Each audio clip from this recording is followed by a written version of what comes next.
اور ذکر کا ایک عظیم فائدہ جو قرآن نے گنا ہے کیا ہے؟ آج کسی بھی انسان سے پوچھ لیجئے، اس کی دل کی دنیا ویران نظر آتی، بہت پریشان ہے یار، سب کچھ ہے لیکن دل اطمینان نہیں۔ تو اللہ کے ذکر کا ایک سب سے بڑا فائدہ قرآن نے کیا کہا؟ الا بذکر اللہ تطمئن القلوب، اللہ کے ذکر میں ہمارے قلب اطمینان پاتے ہیں۔ اگر آپ دلی طور سے پریشان ہیں، اس کا مطلب اللہ کا ذکر سے ہم غافل ہیں۔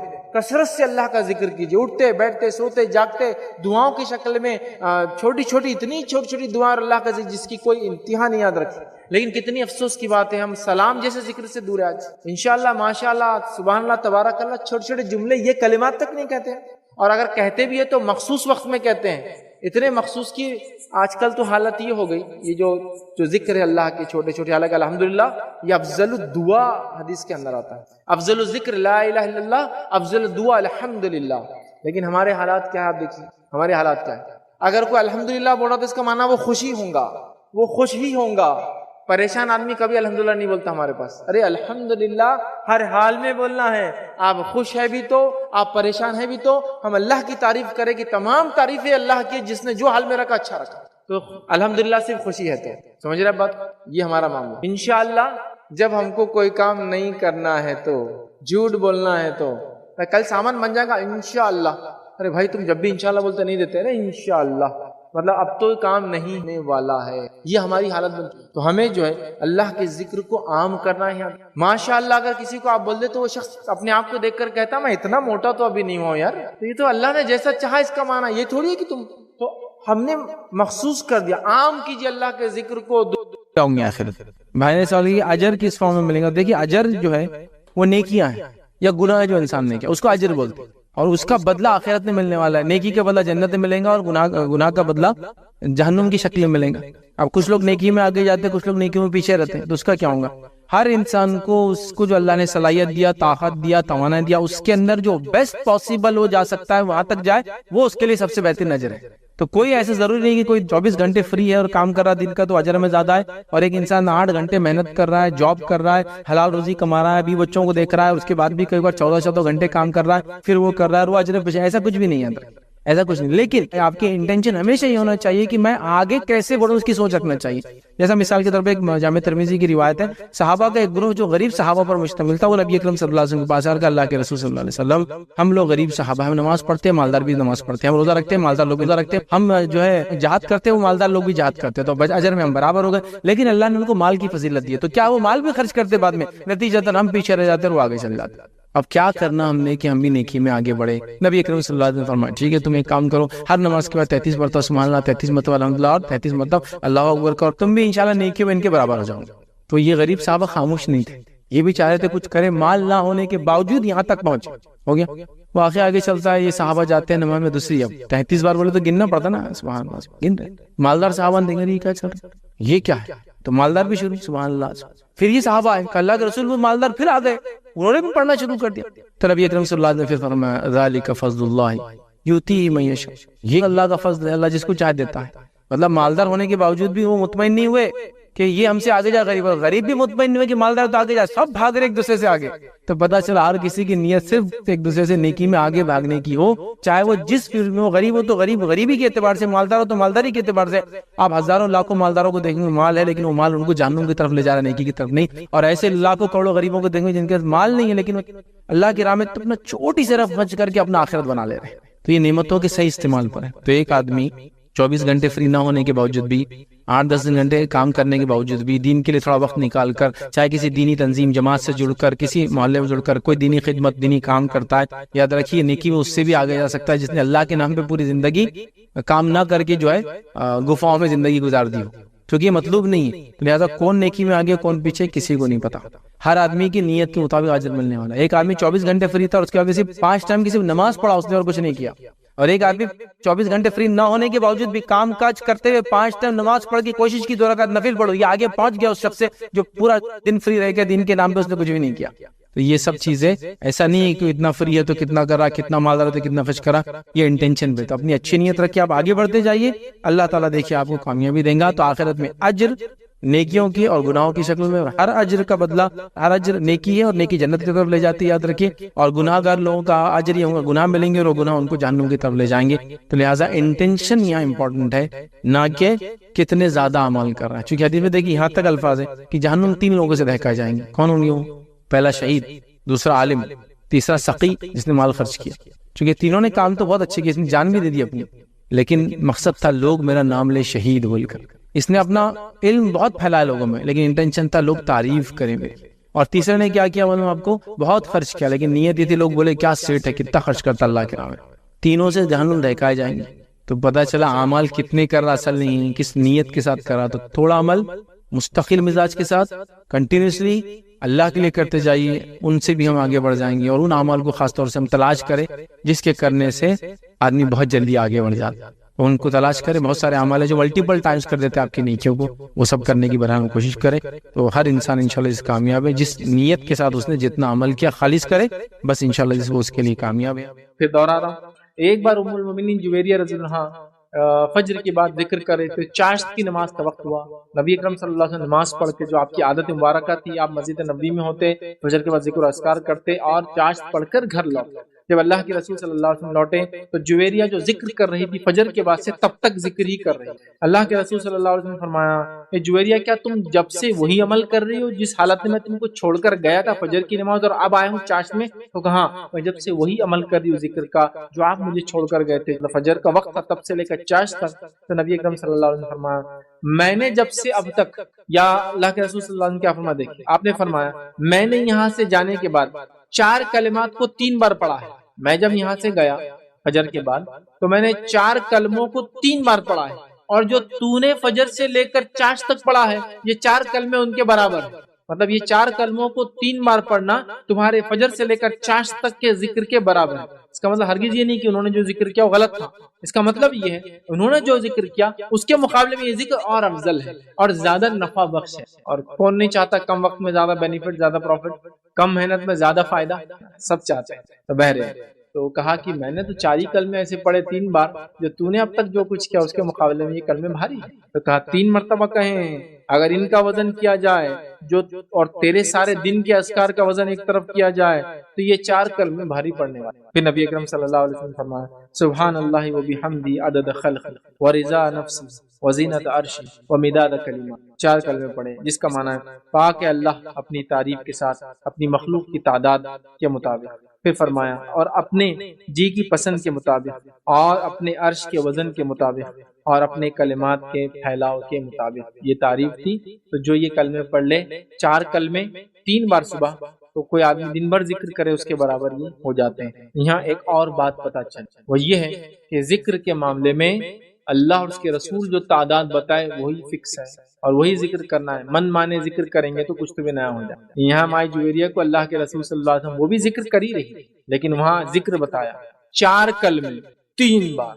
دیکھیں مخصوص کر رہے ہیں 4 کلمے کتنی بار پڑھنا ہے، لیکن 3 بار. آپ مخصوص، میں بولنا ہی چاہ رہا ہوں کسی بھی ذکر کو اگر کرنا ہے تو پہلی شرط وہ اللہ اس کے رسول کا بتایا ہوا ہو. پھر کچھ دعائیں بھی جو اللہ نے اللہ کے رسول کو سکھائی صلی اللہ علیہ وسلم، اور اس کی تعداد بھی اگر فکس کرنا ہے تو وہ بھی اللہ کے رسول صلی اللہ علیہ وسلم کی بتائی ہوئی ہو. کیونکہ ہمارے پاس بہت سارے لوگ ہیں 70,000 مرتبہ یہ، 40,000 مرتبہ وہ، 1,00,000 مرتبہ یہ. اللہ کا ذکر ہے نو ڈاؤٹ، لیکن ذکر کی تعداد آپ کو فکس کرنے وہ نبی کر سکتے. ذکر کے معاملے میں محتاط رہنے کی ہمیں سخت ضرورت ہے. صحیح مسلم کی روایت تھی، بھول جائیں گے کون سا بندہ نہیں چاہتا. تو اللہ کہہ رہا ہے کثرت سے ذکر کرنے والے، چاہے اس میں نماز شامل ہو، اس میں قرآن کی تلاوت شامل ہو، اس میں کلمات جو سنت ثابت ہو شامل ہے، جو کر کے آیا ہوں گا کثرت سے کرتا ہوں گا، اللہ وعدہ کر رہا ہے ان کے لیے مغفرت کا اور واجرن عظیما، بہت بڑے. کتنا بڑا؟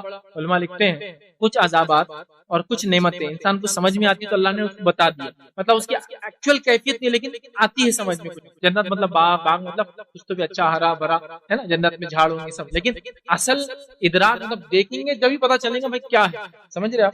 اصلی کیفیت نہیں سمجھ سکتے جب تک دیکھیں گے، لیکن کچھ نہ کچھ آتا ہے. لیکن کچھ چیز ایسی جو انسان سمجھے گا نہیں تو اللہ تعالیٰ نے اس کو ڈیفائن نہیں کیا، خالی لکھ دیا. جیسے عذاب علیما، دردناک عذاب کیسا وہ ابھی نہیں سمجھ سکتے تو اسے سمجھ جاؤ خالی بہت دردناک. عذاب عظیمہ بہت بڑا عذاب، کتنا ابھی سمجھ نہیں سکتے بول کے ڈیفائن. تو یہاں ہے اجر عظیمہ، کتنا بڑا ہم سمجھ نہیں سکتے اس لیے بس بڑا ہے سمجھ لو. اور جب رب العزت دینے بیٹھیں گے اجر تو بڑا بولے تو کیا ہو سکتا ہے اندازہ لگا. دینے والی ذات کے حساب سے آدمی اپنے آپ کو کمپیئر کرتا, سمجھ رہے نا. آپ کا پڑوسی کوئی آدمی ہے جو غریب آدمی بولتا اب آؤ میں تم کو کچھ دوں گا, تو آپ اس کے اسٹیٹس سے سوچتے کچھ تو بھی دے گا میرا بھائی جو بھی, کیونکہ وہ بھی غریب ہے میں بھی غریب ہے, کیا ہوں. ایک مالدار آدمی بولتا میرا ایک کام کر کے آ جاؤ میں تم کو یہ دوں گا, تو آپ اس کے اسٹیٹس کو ارے مالدار بڑا نہیں, ایک ہینڈ سیٹ تو بھی دے دینا میرے کو امید ہے دے دیں گے یار, کر سکتا ہے گھڑی تو بھی اچھی دے دے, ایکسپیکٹیشن ہائی ہو جاتی ہے. دنیا کا سب سے مالدار انسان کہتا ہے میرا ایک کام کر دو کچھ دے دوں گا آ جاؤ. آپ کی ایکسپیکٹیشن چھوٹی موٹی تو نہیں ہونی, اللہ رب العزت کا اجر عظیم ہے تمہارے لیے, کیا وہ امید نہیں کر سکتے, ہم سمجھ نہیں سکتے. اس لیے ایسی آیتوں پہ علماء لکھتے ہیں جو بہت بڑا اجر, بہت بڑا عذاب, دردناک عذاب.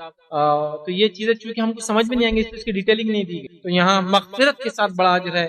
تو ہم لوگ خوب خوب خوب خوب خوب ذکر کریں, ہم کبھی ذکر سے غافل نہ رہیں. آئی چند اذکار کی فضیلت, 2-3 تو میں آلریڈی رکھ چکا ہوں, اور 5-7 کی رکھ دیتا ہوں تاکہ 10 ہو جائیں گے, تاکہ آپ جائیں تو 10 اذکار اپنے ساتھ لے جائیں. بہت عام ہے, آپ کو کچھ سب یاد ہے, خالی اس کی فضیلتیں میں آپ کے سامنے رکھتا ہوں. ایک ذکر کی فضیلت دیکھیے یہ آتی ہے, نبی اکرم صلی اللہ علیہ وسلم فرماتے, جامع ترمذی کی روایت, آپ نے فرمایا کہا کہ جس نے سبحان اللہ العظیم و بحمدہ, سبحان اللہ العظیم و بحمدہ یہ جملے کہا, اس کے لیے جنت میں کھجور کا درخت لگا دیا جاتا ہے. میرے 2 لگ گئے, آپ اپنے لگاتے رہیں. جس نے یہ کہہ دیا, کون سا جملہ کہہ دیا, سبحان اللہ العظیم و بحمدہ, اس کے لیے ایک جنت میں کھجور کا درخت لگ جاتا ہے. میرے 3 ہو گئے, آپ لگا لیجیے, ٹھیک, درخت لگا دیا جاتا ہے, سمجھ رہے آپ. اور آپ کو معلوم یہ جنت کا درخت معمولی نہیں, معمولی نہیں. ایک صحابی کو اللہ کے رسول صلی اللہ علیہ وسلم نے بشارت دی کہ اگر اللہ کی راہ میں وہ صدقہ کریں گا تو جنت میں کھجور کی خوشیں ملیں گی, مطلب باغ ملیں گا اور کھجوریں ملیں گی. تو صحابی نے اپنا پورا باغ اللہ کی راہ میں صدقہ کر دیا, صرف اس ایک بشارت پر کہ اس کو جنت میں باغ ملیں گے اور اس میں خوشیں ملیں گے, مطلب جھاڑ دے دیا. اور اپنی بیوی سے کہا نکل جاؤ باغ سے باہر, اس لیے کہ میں نے یہ آخرت میں کھجوروں کے خوشوں کے لیے جو ہے کھیت اللہ کی راہ میں صدقہ کر دیا. بیوی بھی خوشی ہوئی, کہا بہت اچھا سودا کیا, اور نکل کے چلی گئی. سمجھے آپ, جھاڑ لگ جاتا. تیسری جو چیز ہم دیکھیں گے, اس کے گناہ بخش دیے جاتے ہیں. روایت کے الفاظ دیکھیے اس طرح سے کہ جو شخص یہ جملے کہیں گا, حدیث کے الفاظ, جس شخص نے مؤذن کی اذان سن کر یہ دعا پڑھی, مطلب اذان آپ نے سنی, اذان کے بعد بہت ساری دعا, ان میں یہ بھی ایک دعا, اذان کا ابن ماجہ کی روایت, اذان کے بعد یہ دعا پڑھی, دعا ہے وَأَنَا أَشْهَدُ أَن لَا إِلَهَ إِلَّا اللَّهُ وَحْدَهُ لَا شَرِيكَ لَهُ وَأَشْهَدُ أَنَّ مُحَمَّدًا عَبْدُهُ وَرَسُولُهُ رَضِيتُ بِاللَّهِ رَبًّا وَبِالْإِسْلَامِ دِينًا وَبِمُحَمَّدٍ نَبِيًّا. جس نے یہ دعا پڑھی, میں گواہی دیتا ہوں کہ اللہ کے علاوہ کوئی حقیقی معبود نہیں, وہ اکیلا ہے, اس کا کوئی شریک نہیں, اور گواہی دیتا ہوں کہ محمد صلی اللہ علیہ وسلم اس کے بندے اور رسول ہیں. میں اللہ کے رب ہونے میں, اسلام کے دین ہونے میں, اور محمد صلی اللہ علیہ وسلم کے نبی ہونے سے راضی ہوں, تو اس کے گناہ بخش دیے جائیں گے. 33 بار سبحان اللہ, 33 بار الحمدللہ, 33 بار اللہ اکبر, آخر میں لا الہ الا اللہ وحدہ لا شریک لہ لہ الملک و لہ الحمد وہو علی کل شیء قدیر کہنے کا فضیلت ہے. تمام گناہ چاہے سمندر کی جھاگ کے برابر کیوں نہ ہو. اسی طرح ایک اور روایت کے اندر الفاظ اس طرح سے سنیے, تمام گناہ انسان کے معاف ہو سکتے ہیں چاہے سمندر کے برابر کیوں نہ ہو. صحیح بخاری کی روایت ہے, ٹھیک ہے. حدیث کے الفاظ یہ ہے کہ نبی اکرم صلی اللہ علیہ وسلم فرمایا, جس نے سبحان اللہ و بحمدہ دن میں سے 100 مرتبہ کہا, سبحان اللہ و بحمدہ دن میں سے 100 مرتبہ کہا, تو اس کے گناہ معاف کر دیے جاتے ہیں, خواہ سمندر کے جھاگ کے برابر ہو.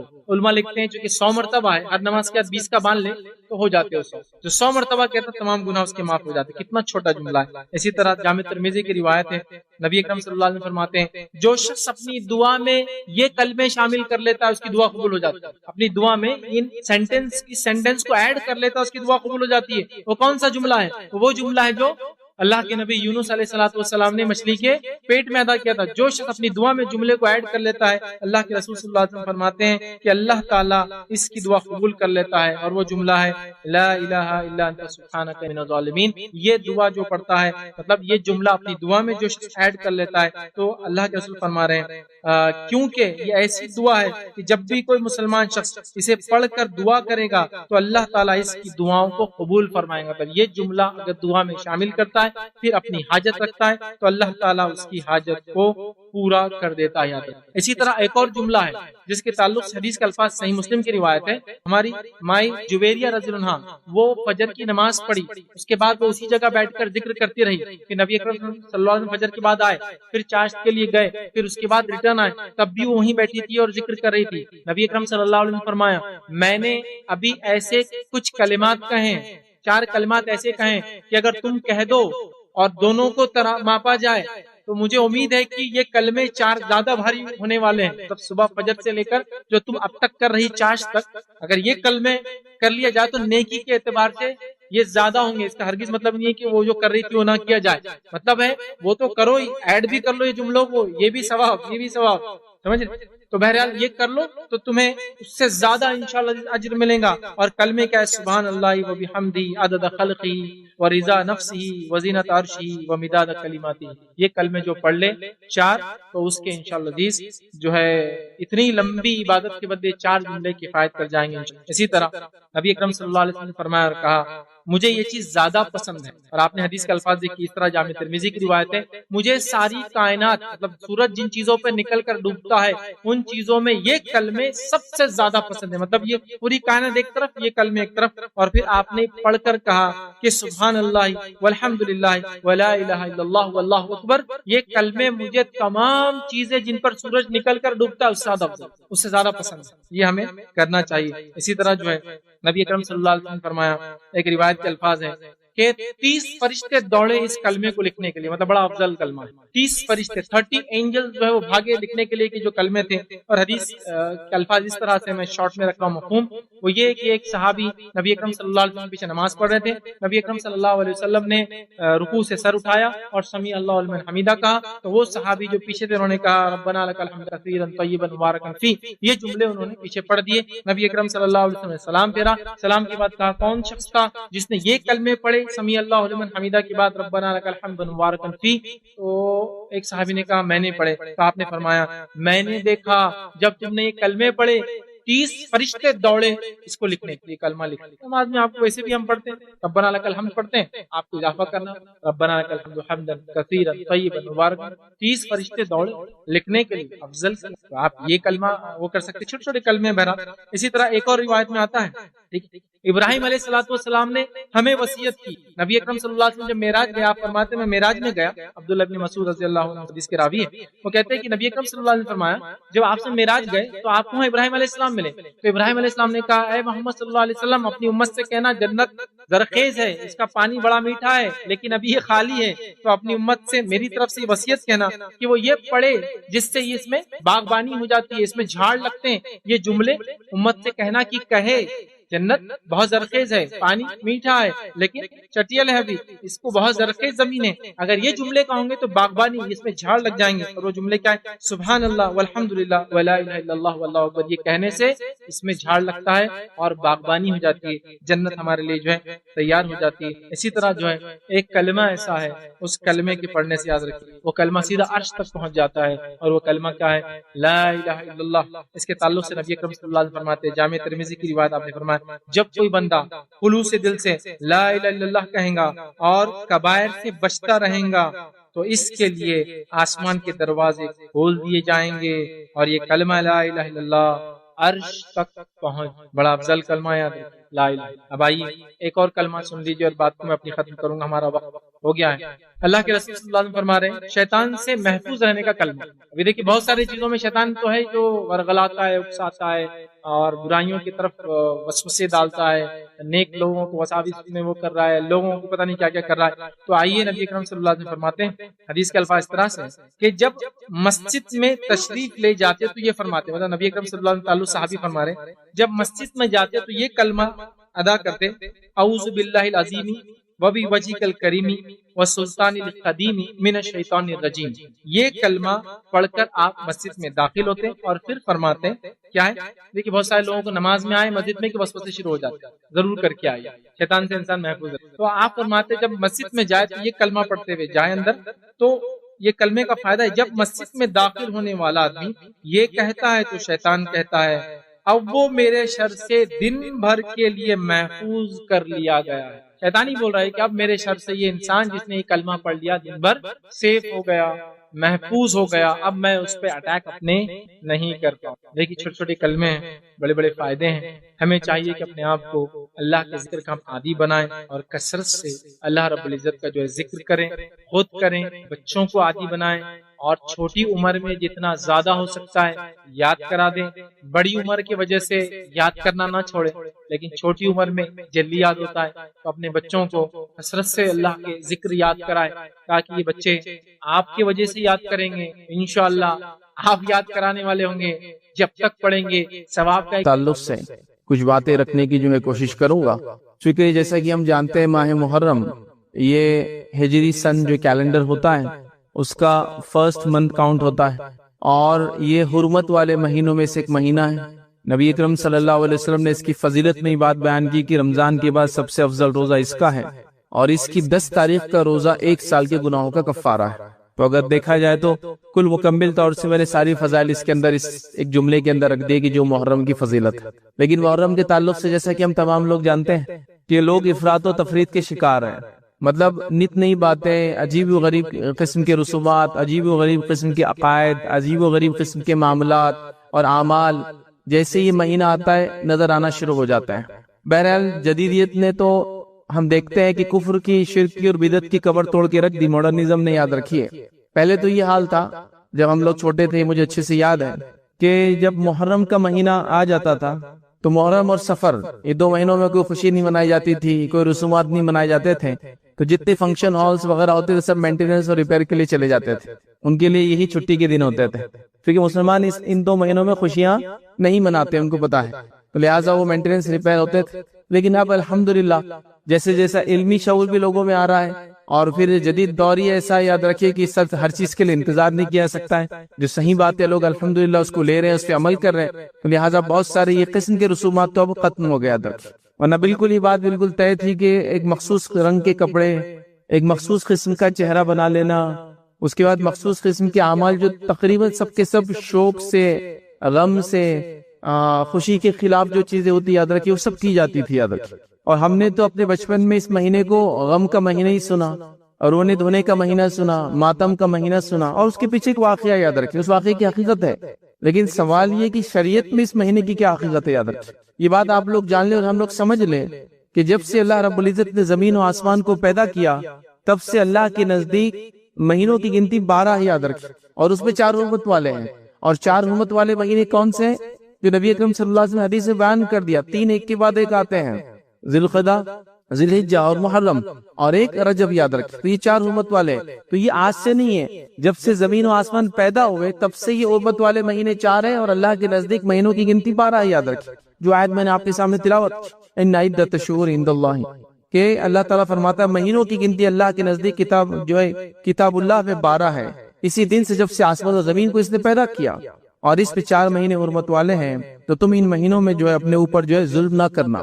تو یہاں اللہ رب العزت نے اس بات کو بیان کر دیا کہ اللہ کے نزدیک جو حرمت والے مہینے 4 ہیں اور مہینوں کی گنتی 12 ہے. یہ کب سے؟ آج سے نہیں، کسی واقعے کی وجہ سے نہیں، کسی ایک اکرنس سے گھٹنا کی وجہ سے نہیں، کسی خوشی اور غم کے واقعے کی وجہ سے نہیں.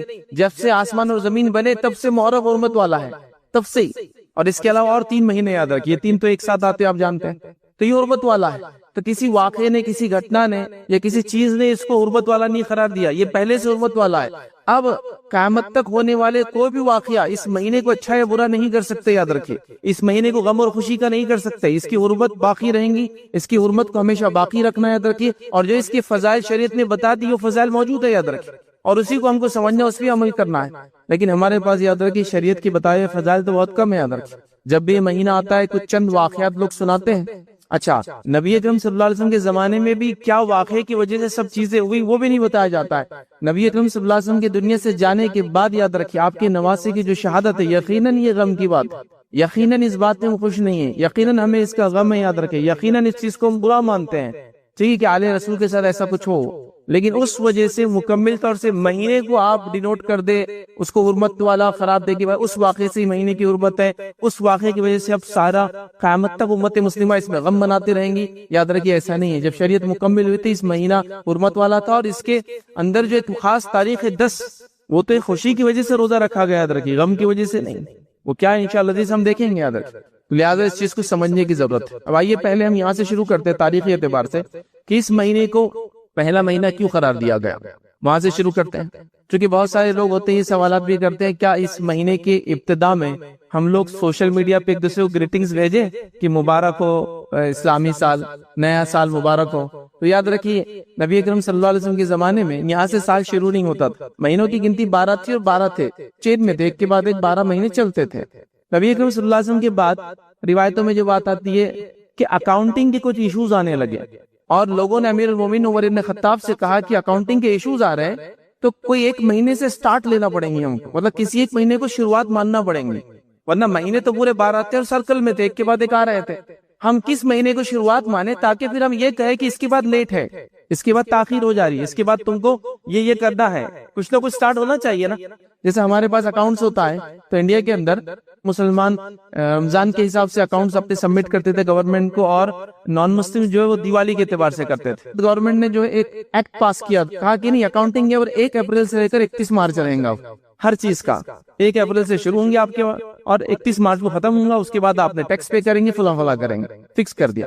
تو حضرت عمر کے زمانے میں مسئلہ آیا کہ سال کی شروعات کیسے کاؤنٹ کرے جس سے ہم کہیں کہ اب تاخیر ہو گئی، اب لیٹ ہو گیا، اب یہ صحیح نہیں ہے نا، اسٹارٹ ہونا چاہیے کچھ. تو کہاں بات تو ٹھیک ہے. حضرت عمر نے ایک میٹنگ بلائی، اس میں صحابہ میں آئے، اور صحابہ جب آئے تو حضرت عمر نے پیش کیا کہ مسئلہ اکاؤنٹس کا آ رہا ہے تو کوئی ایک مہینے کو ہم کو ابتدا سٹارٹ لینا پڑیں گی. تو کہا اچھا ٹھیک ہے، تو پھر ہم محرم سے کرتے ہیں. اور اکثر لوگوں نے جو تاریخ لکھنے والوں نے یہ لکھا اس مہینے کو جو یہ طے کیا گیا اس کی ایک اہم وجہ، کہیں اور وجہ ہو سکتی ہے یاد رکھیے، ایک اہم وجہ یہ تھی کہ اللہ کے رسول نے ہجرت کا منصوبہ اس مہینے بنانا شروع کیا تھا، سٹارٹ کیا تھا. ہجرت کی نہیں تھی لیکن ابھی یاد رکھیے ہجرت کر کے جب آپ پہنچے تو 8 ربیع الاول تھی یاد رکھیے مدینہ میں. تو آپ نے سٹارٹ کیا اور 10 سے 12 دن میں آپ پہنچے تھے یاد رکھیے. 3 دن غار ثور میں رہتے، 8 دن اس کے بعد اور چلے تھے یا 10 دن، اس اعتبار سے لے تو یہ 10 سے زائد دن تھے یاد رکھیے. تو گویا سٹارٹ آپ نے جو ہے سفر کے آخری اس میں کی تھی اور ربیع الاول کے اندر 8 کو آپ وہاں مدینے میں پہنچ گئے تھے یاد رکھیے. لیکن سٹارٹ منصوبہ کب شروع کیا تھا؟ محرم کے اندر. تو حضرت عمر نے یا کسی اور نے یہ تجویز پیش کی کہ محرم سے فرسٹ کر لیتے، کیونکہ منصوبہ شروع ہوتا نا ہجرت کا، ہجری سال، تو ہم اس کو کیا کرتے فرسٹ کاؤنٹ کر لیتے ہیں. اور سارے صحابہ نے ہاں کہہ دیا، کسی نے اختلاف نہیں کیا، لہٰذا اس پر اجماع ہو گیا ایک طرح سے کہ اس کو فرسٹ منتھ حضرت عمر کے زمانے سے ڈکلیئر ہو گیا. تو اب آپ جو لوگ پوچھ رہے ہیں کیا اس کی گریٹنگز، اس کی مبارکباد دینا چاہیے، تو یہ کبھی فرسٹ منتھ تھا ہی نہیں، یہ تو ضرورت کی وجہ سے اس کو فرسٹ منتھ ڈکلیئر کر دیا گیا یاد رکھیں. اب یہ فرسٹ ہی رہیں گا یاد رکھیں، صحابہ نے چونکہ یہ ہو گیا معاملہ طے، خلفاء راشدین نے کر دیا، ہو گیا خلیفہ نے، تو بہرحال تو یہ فرسٹ منتھ اس طرح سے بنا یاد رکھیں. اب یہاں سے آپ چینج شروع ہوتی محرم، صفر، ربیع الاول، ربیع الثانی، جمادی الاول، اور یہ پورا سسٹم 12 منتھ کا ہو گیا یاد رکھیں. لیکن یہ بھی ایک بڑا مسئلہ ہے ہمارے پاس، چونکہ عموماً ان تاریخوں سے یا اسلامی تاریخ سے آج کل کچھ بھی نہیں ہوتا ہے یاد رکھیں، ٹھیک، لہٰذا یہ بڑا مسئلہ ہے کہ کون سا مہینہ چلتا ہے. ہمارے پاس تو ایک ہی ذریعہ ہے، ہمارے شہر کے اندر تو ایک مخصوص اردو اخبار ہم کو جا کے دیکھنا پڑتا ہے، اس کے بغیر تاریخ آپ کو نہیں پتا چلنی، چونکہ ایپس بھی آپ کے جو ایڈجسٹ کرنا پڑتا ہے ہر بار، چونکہ 29 کا مہینہ ہوتا ہے، کبھی 30 کا ہوتا ہے، تو بڑا مسئلہ ہے یاد رکھیں. بہرحال چلیے، تو یہ مہینے طے ہوئے اور محرم اس طرح سے پہلا مہینہ اسلامی کیلنڈر کا بن گیا یاد رکھیں، ٹھیک.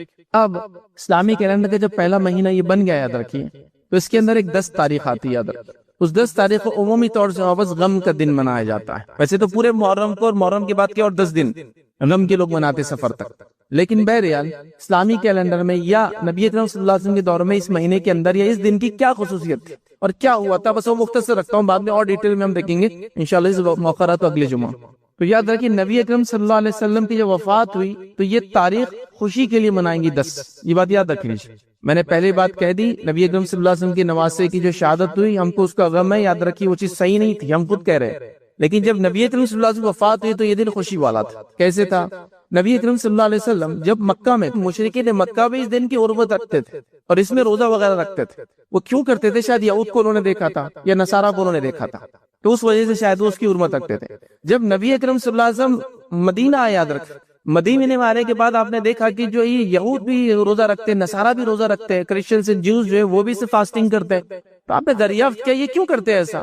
تو بتایا گیا کہ اللہ کے رسول صلی اللہ علیہ وسلم اس دن جو ہے موسیٰ علیہ السلام کو اللہ رب العزت نے جو ہے فرعون سے نجات دی تھی، تو لہٰذا یہود اور نصارہ اس کو عید کا دن مناتے ہیں. ان کی عورتیں نئے نئے زیورات پہنتی تھی، نئے کپڑے پہنتی تھی اور اس کی خوشی مناتے ہیں اللہ نے نازل دی. تو اللہ کے رسول صلی اللہ علیہ وسلم فرمایا کہ موسیٰ پر یہودیوں ذات حق ہمارا ہے، لہٰذا ہم بھی روزہ رکھیں گے. سمجھ گئے بات کو؟ تو یہود کیوں منا رہے تھے اس دن کو؟ خوشی. نبی اکرم صلی اللہ علیہ وسلم روزے کا حکم کیوں دیا؟ تاکہ ایک خوشی جو ہم سے پہلے مسلمانوں کو ملی تھی ہم اس خوشی کے اندر شامل ہو۔ اس سے پتہ چلتا ہے کہ مسلمان کی اخوت بھائی چارہ بہت اسٹرانگ ہے۔ یاد رکھیں کہ موسیٰ علیہ السلام کو کامیابی کب ملی تھی؟ نجات ملی تھی۔ یہودی منا رہے تھے، اللہ کے رسول جب پتہ چلا کہا کہ موسیٰ پر ہمارا ان سے زیادہ ہے، ہم منائیں گے اس کو، مطلب ہم بھی وہ شکرانہ ادا کریں گے۔ کیا شکرانہ؟ کہ اللہ نے بنی اسرائیل کو نجات دی تھی فرعون کے ظلم اور ستم سے، اور موسیٰ علیہ السلام لے کر ان کو نکل گئے تھے وہاں سے۔ سمجھ میں آگئی بات؟ تو یہ وجہ تھی۔ اس کے ساتھ ایک اور روایت میں الفاظ آتے ہیں جب آخری وقت اللہ کے رسول صلی اللہ علیہ وسلم یہ کہا کہ اگر میں حیات رہا تو میں یہودیوں کی مخالفت میں 1 نہیں 2 روزے رکھوں گا، تاکہ ان کی مخالفت بھی ہو جائے۔ یہودی خوش ہو گئے تھے کہ ارے محمد صلی اللہ علیہ وسلم بھی ہمارے ایسا کرے، تو آپ نے کہا میں ان کی مخالفت میں 2 رکھوں گا، 9 کا روزہ انشاءاللہ عزیز رکھوں گا۔ اور ایک روایت کے اندر یہ الفاظ کے 10 کے بھی 11 کی بھی الفاظ ہے، اگر 9 10 نہ ہو سکے تو 10 11۔ بہرحال یہ روزہ وغیرہ انشاءاللہ عزیز ہم اگلے جمعہ دیکھیں گے، اس کا اور بھی تفصیلات آئیں گی۔ تو بہرحال یہ بات تو بیسیکلی سمجھ میں آ گئی۔ اب آئیے اللہ رب العزت نے اس مہینے کے تعلق سے جو حرمت والا مہینہ، اور 4 حرمت والے مہینوں میں سے ایک ہے، یا کیلنڈر کے اعتبار سے پہلا حرمت والا مہینہ ہے، یہ پہلا آتا ہے، دوسرا رجب آتا ہے، پھر ذی الحجہ آتا ہے، اور معاف کرنا ذی القعدہ آتا ہے، اور ذی الحجہ آتا ہے۔ لیکن اگر ایک ساتھ میں دیکھیں تو یہ 3 مہینے ایک ساتھ ایک کے بعد ایک آتے، یاد رکھیں۔ اور مشرکین مکہ چونکہ 3 مہینے ان کا اکثر یا اس کے اطراف کے قبائل جو ہے لوٹ مار کر کے اپنی انکم کرتے تھے، تو یہ لوگ کیا کرتے تھے؟ محرم کے مہینے کو سرکاتے رہتے تھے، چونکہ 3 مہینے ایک ساتھ اپنے اس کام سے رکنا، تجارت مطلب ان کا جو روزی روٹی اسی چل لوٹ مار کیسے کریں گے؟ تو وہ کیا کرتے تھے؟ اعلان کر دیتے تھے کہ یہ بار محرم سفر کے بعد آئیں گا۔ ایڈجسٹمنٹس مطلب مہینے کو ایکسچینج کر دیتے تھے، کہتے تھے کہ ابھی 2 مہینے جو ہے ایک کے بعد ایک حرمت والے آئیں گے، اب وہ محرم نہیں آئیں گا، آخر محرم آئیں گا سفر کے بعد، سمجھ رہا۔ لیکن جس سال نبی اکرم صلی اللہ علیہ وسلم نے حج کیا، یاد رکھیے اس سال یہ سب برابر ہو چکا تھا، مطلب بالکل زمانہ جو ہے گھوم گام کا اپنے صحیح جو ہے گردش پر اس سال آ چکا تھا۔ وہ روایتیں بھی انشاءاللہ جیسے ہم دیکھیں گے، تو اس سال یہ فکس تھا۔ اللہ کے رسول نے جب کیا حج تو تب ذی القعدہ، ذی الحجہ، محرم یہ پیدر پہ آ رہے تھے، اور ساری چیزیں ایڈجسٹ ہو چکی تھی، مطلب مشرکین جو گڑبڑ کرتے تھے اس سال نہیں تھی، یاد رکھ۔ اور اس کے بعد تو سلسلہ چلتا رہا، یاد رکھ۔ تو اللہ تعالیٰ نے یہ بات بیان کر دی کہ اللہ کے نزدیک مہینوں کی گنتی 12 ہے، اس میں 4 حرمت والے تھے۔ حرمت والے مہینے کسی مخصوص واقعے کی وجہ سے نہیں ہوئے، یہ اللہ کے پاس جب سے زمین و آسمان بنی تھی اللہ نے دی۔ اب اللہ نے کیوں 4 مہینوں کو حرمت والا بنایا، یاد رکھیے یہ اللہ رب العزت بہتر جانتا ہے، لیکن اللہ تعالیٰ کچھ چیزوں پر فضیلت دیتا ہے، یہ اس کا اپنا طریقہ اور سنت ہے، یاد رکھیے۔ جیسے دنوں میں اگر میں آپ سے کہوں سردار کون ہے دنوں کا، تو آپ کہیں گے دنوں کا سردار جو ہے جمعہ ہے۔ اللہ نے دی ہے اس کو فضیلت، کیوں نہیں فضیلت؟ کہا کہ اسی دن آدم بنا، اسی دن جو ہے آدم علیہ السلام سے کی توبہ قبول ہوئی، اسی دن وہ زمین پہ اتارے گئے، اسی دن جو ہے قیامت آنے والی، تو جمعہ کی اپنی فضیلت، تو جمعہ سردار ہے نا۔ زمینوں کے اندر اللہ تعالیٰ نے جو ہے حرم کو فضیلت دی ہے، بیت المقدس کو فضیلت دی ہے، تو زمینوں میں کسی زمین کو اللہ تعالیٰ نے فضیلت دی ہے، شخصیات میں کسی شخصیت۔ تو اللہ تعالیٰ کا اپنا طریقہ ہے، وہ لوگوں پر دنوں پر مہینوں پر جگہ پر فضیلت دیتا ہے۔ تو اسی طرح یہ 4 مہینے حرمت والے، اب اس میں کیا کرنا ہے؟ ہم کو ظلم اور زیادتی سے بچنا ہے، جو کہ قرآن نے حکم دیا۔ اللہ تعالیٰ نے کیا فرمایا کہ اس میں 4 مہینے حرمت والے ہیں، اور یہی صحیح دین ہے۔ اللہ فرماتا ہے فَلَا تَظْلِمُوا فِيهِنَّ أَنفُسَكُمْ، تو اپنے نفسوں پر ان مہینوں میں ظلم نہ کرے۔ ہمارا کام کیا؟ حرمت والے مہینوں میں ظلم نہ کرے، زیادتی نہ کرے، ٹھیک ہے، معصیت اور گناہ کے کام نہ کرے، نیکی میں زیادہ سے زیادہ آگے بڑھے۔ تو کیا اس کا مطلب یہ کہ دیگر مہینوں میں ہم گناہ کر سکتے؟ نہیں، دیگر مہینوں میں بھی نہیں کر سکتے، اس مہینے میں بدرجہ اولیٰ ہم کو نہیں کرنا ہے۔ مطلب معصیت گناہ تو ہمیشہ غلط چیز تو غلط ہمیشہ ہے، لیکن ان مہینوں میں بہت احتیاط کرنا ہے، یاد رکھیں۔ حتیٰ کہ مشرکین مکہ بھی ان دنوں کی حرمت رکھتے تھے، یاد رکھیں، دور جہالت میں بھی، اسی لیے تو وہ لوٹ مار کے لیے اپنے مہینوں کو ایڈجسٹ کرتے تھے۔ ان دنوں میں جنگوں کی ابتدا نہیں کرتے تھے کبھی بھی، یاد رکھیں۔ اور نبی اکرم صلی اللہ علیہ وسلم نے بھی ان مہینوں میں جنگوں کی ابتدا نہیں کی، لیکن اگر کوئی آ جائے تو پھر اس کا دفاع تو کیا، لیکن ابتدا نہیں کی اپنی طرف سے۔ حرمت والے مہینے ہماری طرف سے شروعات نہیں ہونا چاہیے، ٹھیک ہے۔ تو بہرحال ان مہینوں کی یاد رکھیں، بڑی حرمت اللہ نے کہا کہ ان مہینوں میں اپنے اوپر ظلم ہم نہ کریں، یاد رکھیں، ٹھیک۔ اب آگے بڑھتے ہیں، یاد رکھیں نبی اکرم صلی اللہ علیہ وسلم فرماتے ہیں، متفق علیہ روایت ہے، اور متفق علیہ مطلب صحیح بخاری اور صحیح مسلم کی روایت، آپ نے فرمایا کہا بے شک زمانہ گھوم گاؤں کر اسی حالت پر لوٹ آیا ہے جس پر وہ اس وقت تھا جب اللہ تعالیٰ نے آسمان اور زمین کی تخلیق فرمائی تھی۔ تو کیوں کہا گھوم گام کر آ چکا ہے؟ کیونکہ مشرکین مہینے کو شفٹ کرتے تھے محرم کو، تاکہ وہ 3 مہینے لوٹ مار سے نہ رکنا پڑے بول کر اس سال محرم سفر کے بعد آئیں گا اعلان کرتے تھے۔ تو اللہ کے رسول کا سب برابر ہو کے اب صحیح جگہ آ چکا ہے زمانہ۔ سال کے 12 مہینے جن میں 4 حرمت والے ہیں، 3 لگاتار آتے ہیں، یعنی ذی القعدہ، ذی الحجہ اور محرم، اور ایک رجب، یاد رکھیں۔ تو لہٰذا یہ 4 حرمت والے مہینے ہیں، ہمیں اس میں ظلم و زیادتی نہیں کرنا ہے، اور محرم کی سب سے پہلی فضیلت ہے کہ یہ حرمت والا مہینہ ہے۔ ٹھیک ہے، اور اس کے انشاءاللہ ہم 7 فضائل دیکھیں گے کل، آج ہی نہیں اگلے جمعہ بھی انشاءاللہ ملا کر۔ تو اس کی پہلی فضیلت حرمت والا ہے، لہٰذا حرمت والوں میں جو مہینوں میں جو کام کرنا ہے وہ کرنا ہے، گناہ اور معصیت سے بچنا ہے اور نیکی میں اضافہ کرنا ہے، جسے میں کہوں گا فرائض تو کرتے ہی ہم لوگ، نوافل میں اضافہ کرنا ہے۔ اب وہ کیسے ہو سکتا ہے نوافل میں اضافہ؟ آپ نفل نمازوں کے ذریعے کریں، نفل روزوں کے ذریعے کریں، صدقات کے ذریعے کریں، اور دیگر سارے عمل جو آپ کرنا چاہتے ہیں، ایڈ کرنا چاہتے ہیں ان مہینوں میں، آپ بالکل ایڈ کر سکتے ہیں، اس میں کوئی مسئلہ اور کوئی حرج نہیں ہے، یاد رکھیں۔ اسی طرح اس مہینے کی جو دوسری فضیلت جو ہمیں ملتی ہے، یاد رکھیے، روایتوں میں یاد رکھیے، وہ یہ ہے کہ ان مہینوں میں ہمیں اپنے آپ پر ظلم نہیں کرنا ہے، جیسے کہ قرآن کی آیت ہم نے دیکھی تھی، اس میں اللہ نے فرمایا فَلَا تَظْلِمُوا فِيهِنَّ أَنفُسَكُمْ، کہ ہم لوگ اس مہینے میں اپنے نفس پر ظلم نہ کریں، تو لہٰذا ہمیں اس مہینے میں ظلم اور زیادتی سے بچنا چاہیے۔ یاد رکھیے، قتادہ رحمۃ اللہ علیہ اس کے تعلق سے فرماتے اور کہتے ہیں کہ حرمت والے مہینے میں ظلم کرنا دیگر ماہ کی بنسبت ظلم کرنے سے زیادہ گناہ اور غلطی کا کام ہے۔ مطلب وہ کہتے ہیں کہ دیگر مہینوں میں گناہ کا گناہ ملتا ہے، لیکن ان مہینوں میں کرنا یہ زیادہ غلط کام ہے، یہ زیادہ گناہ کا باعث، زیادہ سزا کا انسان مستحق ہوں گے، اس سے بچنا چاہیے۔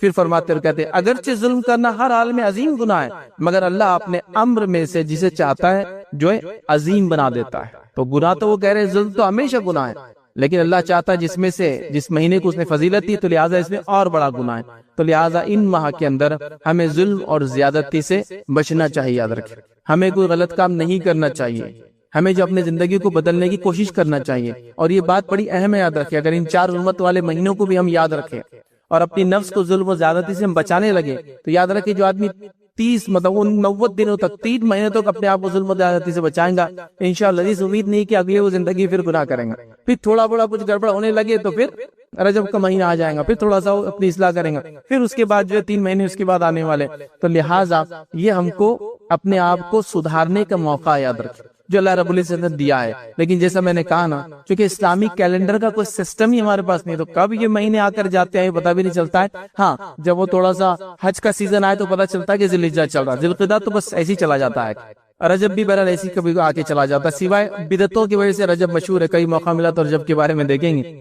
اس وجہ سے نہیں کہ ہم کو بچنا ہے، معصیت نہیں کرنا ہے، گناہوں سے بچنا ہے، نیکی زیادہ کرنا ہے، ویسا نہیں۔ اور محرم بہرحال وہ بھی اپنا ایک غم کے لیے اور پتہ نہیں کیا کیا اس کے پیچھے عقائد ہے، اس کے لیے مشہور ہے، تو لہٰذا ہم کو یاد رکھنا ہے چیزوں کو اور اس کا فائدہ اٹھانا ہے۔ آئیے تیسری بات دیکھیں گے اس مہینے کے تعلق وہ یہ ہے کہ اللہ کے رسول صلی اللہ علیہ وسلم نے اس مہینے کو جو ہے اللہ کا مہینہ قرار دیا ہے۔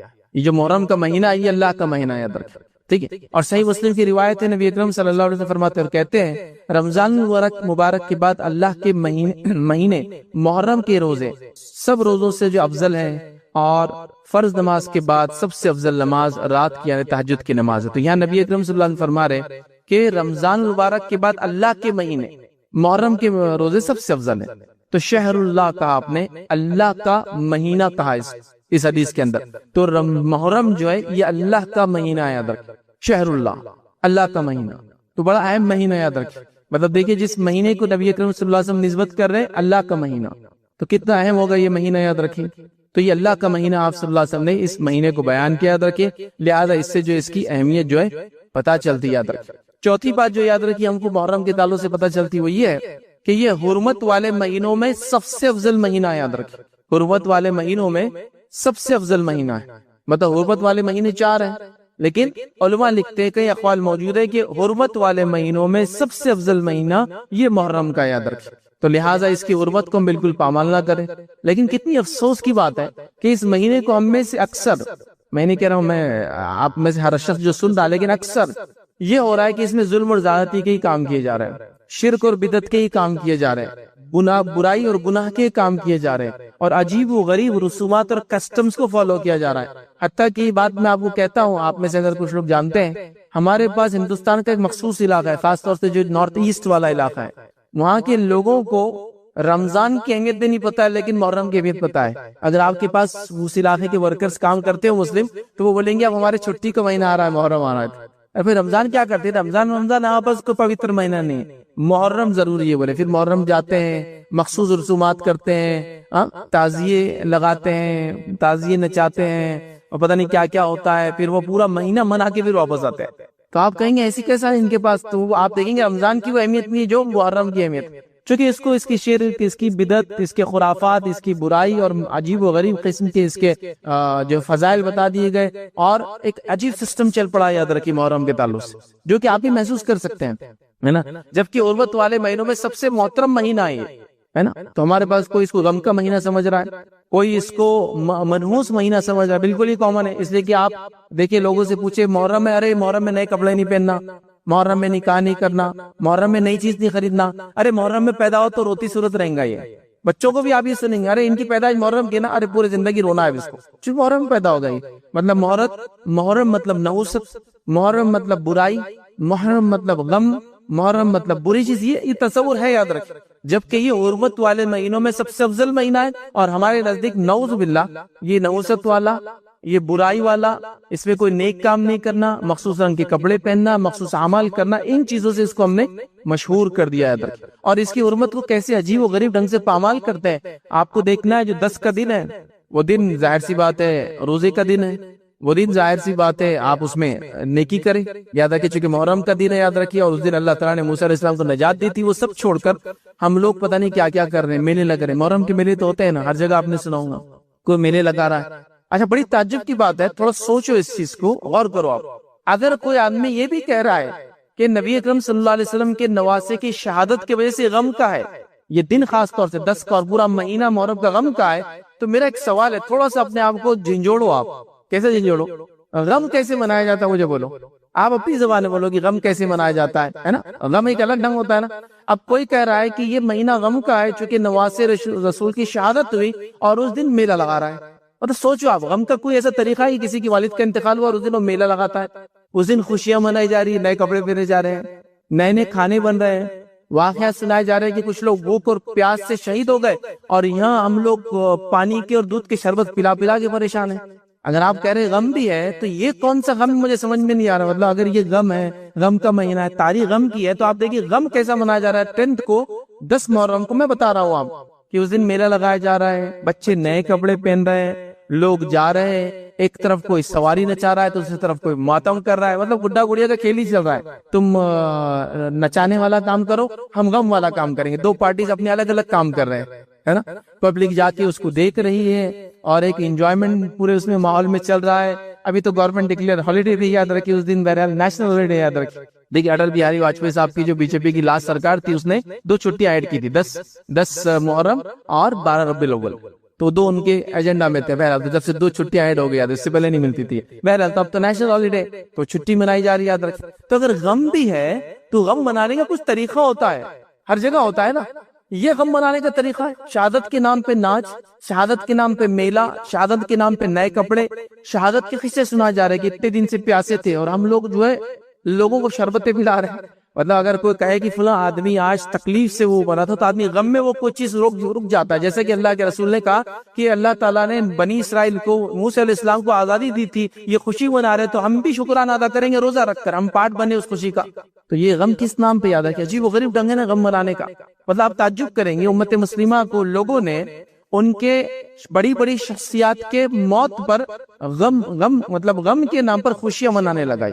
میں آپ کو دوسرا اگزامپل دیتا ہوں، ہمارے پاس پہلے 12 ربیع الاول کو کیا نام سے منایا جاتا تھا، بولی، ہر آدمی بولے گا 12 وفات، ہے نہیں ہے یہ جملہ آپ نے سنا ہوگا، 12 وفات، باریہ فات، ایک دم جس کو بولتے سلینگ میں روانی میں جو بولتے باریہ فات، 12 وفات، 12 کا مطلب 12 تاریخ، وفات کا مطلب پیدائش ہوتا ہے، وفات کا مطلب پیدائش ہوتا ہے کیا، ایک تھوڑا سا بچہ اس کو تھوڑی سی اردو آتی ہے، بولیں گے وفات کا مطلب فوت ہو جانا، موت ہو جانا، انتقال کر جانا، تو آپ کو 12 ربیع الاول بھی نچایا کیا بول کے 12 وفات، چونکہ یہ بات نبی کریم صلی اللہ علیہ وسلم کی پیدائش کے تعلق سے یہ بات تو طے ہے کہ آپ پیر کو پیدا ہوئے تھے، لیکن تاریخ میں اختلاف ہے، 9 تھی، اکثر بہت سارے لوگوں نے 9 کو بھی کہا، یہ اسٹرانگ بات ہے، یہ بھی کچھ نے 10 11 اور کچھ نے کہا نہیں 12، تو 9 اور 12 یاد رکھیے دونوں میں سے کوئی، لیکن وفات تو بالکل طے شدہ ہے، بالکل طے شدہ ہے، 12 کو ہی ہوئی تھی، تو 12 وفات کہہ کے آپ کو نچایا، آپ کو جلوس اور میلے ٹھیلے لگوائے، وفات کے نام پہ ہی ہوا۔ 22 رجب کو پونے منائے جاتے ہیں نا، وہ بھی خوشی کا ہے، ایک بڑا مٹھائی وغیرہ بنانے کا ہے، اس دن امیر معاویہ کی جو ہے انتقال ہوا تھا، آپ دیکھ رہے ہیں امیر معاویہ کا انتقال ہوا تھا، تو یہ آپ دیکھیے ہر کسی نہ کسی بڑی شخصیت کے انتقال پر انہوں نے غم کے نام پر امت مسلمہ کو نچوایا اور خوشیاں منانے لگا، یاد رکھیں۔ یہ آپ دیکھیے پورا ایک کے بعد ایک اب تاریخوں کو اٹھائیے جو جس میں بدعتیں کی جاتی ہے اور اس کے پیچھے کا بیک گراؤنڈ، اس کے پیچھے کا واقعہ آپ ڈھونڈنے کی کوشش کیجیے تو آپ کو یہ ملے گا اس کے پیچھے کوئی نہ کوئی بڑی شخصیت کی وفات ہے، اور چونکہ ہم کھل کر خوشی نہیں منا سکتے تھے اس کی وفات کی، اس شخص کی، تو لہٰذا چپ کر خوشیاں منائی گئی۔ اب کیوں خوشیاں منائی گئی آپ سب جانتے ہیں، اس لیے کہ ظاہر سے تو خوشی کون مناتا ہے ایک شخص کے، ایک صحابی کے انتقال پر؟